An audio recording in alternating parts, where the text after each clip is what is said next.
আহাত্তিশা এখন আর কোনো পেজের ভরসায় চলে না, কোনো পেজের ইনকামের উপর ডিপেন্ড করে আহাত্তিশার লাইফ চলে না। তারপরও কিছু মানুষ, কি বলবো, মানুষের কাছে ভালো মানুষের নাটক করে আমাদের পিছনে লাগে। সামান্য একটা ফোন কেনা দেখেই সহ্য না করতে পেরে টাকা দিয়ে মানুষ লাগাইছে আমাদের পেজ আর আইডি নষ্ট করার জন্য। বোন, রিজিকের মালিক আল্লাহ, কারো রিজিকে কেউ হাত দিতে পারে না কখনোই চাইলে। আমার রিজিকে যতটুকু আছে ততটুকু আল্লাহ আমাকে দিবেই, এটা কোনো দিনও তুই ফিরে রাখতে পারবি না, কেউ ফিরে রাখতে পারবে না। সামান্য এতটুকু দেখে এত জ্বালা ধরে গেল, সামনে তো আরো বড় ধামাকা আসতেছে, তখন নিজেরে কেমনে থামাবি, কেমনে সহ্য করবি?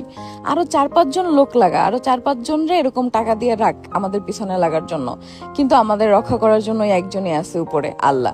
সো এটা জেনে রাখ, কোনো পেজ নষ্ট কইরা আমাদের রিজিক বন্ধ করতে পারবি না। সামনে আরো বড় বড় ধামাকা আসতেছে, ওইগুলা কেমনে মাইনা নিবি? নিজের স্ট্রং কর, আর মানুষের সামনে ভালো সাজার নাটক বাদ দে।